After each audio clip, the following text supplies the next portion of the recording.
Hello and welcome to my channel. Today I am going to deliver you a editorial shorthand dictation. So guys, ready for the dictation. 10 second,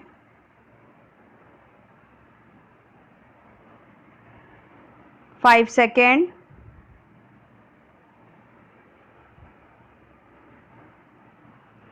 Start. Jet Airways may have finally run out of runway.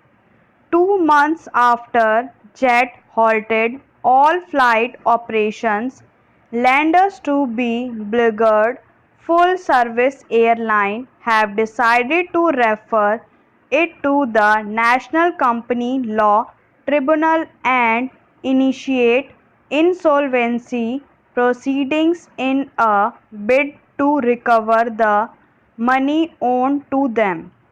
The lenders consortium arrived at this conclusion after unsuccessfully trying to rope in a white knight, an investor who would have helped put the airline's flights back in the air, thus saving thousands of jobs and potentially helping turn around the career.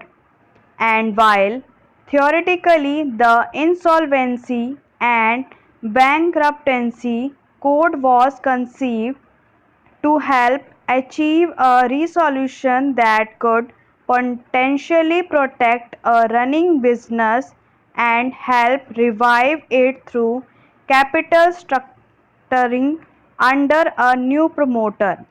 In Jet's case, the chances of a resolution seems rather remote now. The lenders have a shoulder a fair share of the blame as the delay in initiating the insolvency process has drastically eroded some of the airline's key assets, including customer goodwill, its aircraft fleet, routes and landing slots, and even its experienced flight crew.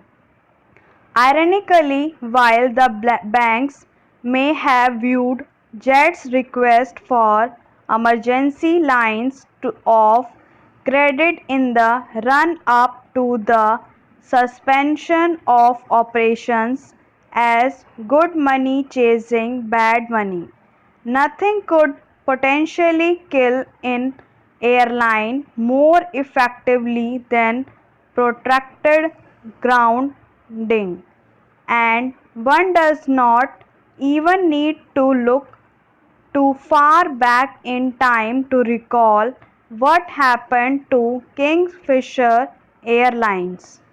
It would surely have been instructive for the creditors to revisit the Chapter 11 bankruptcies that a clutch of U.S. legacy airlines opted for in the early 2000s. That protection helped Delta and United to not only survive the crisis of confidence in aviation triggered by the terrorist attacks of September 11, 2001, the surge in jet fuel and labor cost, and the intense competition from low-cost carriers, but emerged stronger and rank among the top 5 contemporary American carriers.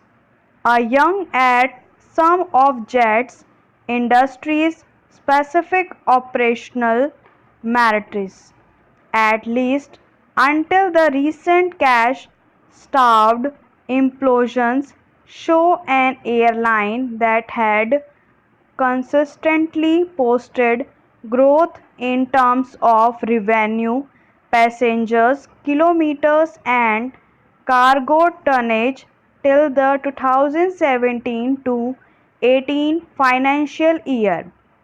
So, it was not a lack of business that led to Jet stall and crash.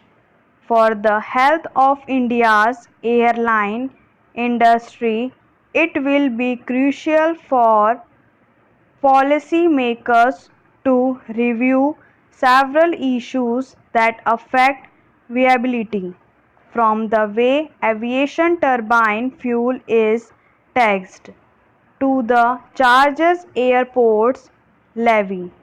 The carriers too need to reappraise their pricing strategies and ensure that in the quest for market share, they do not end up in a race to the bottom. The government must take a closer, harder look at the IBC and examine the viability of the framework akin to Chapter 11 that may ultimately be more suited to industries like aviation. Stop.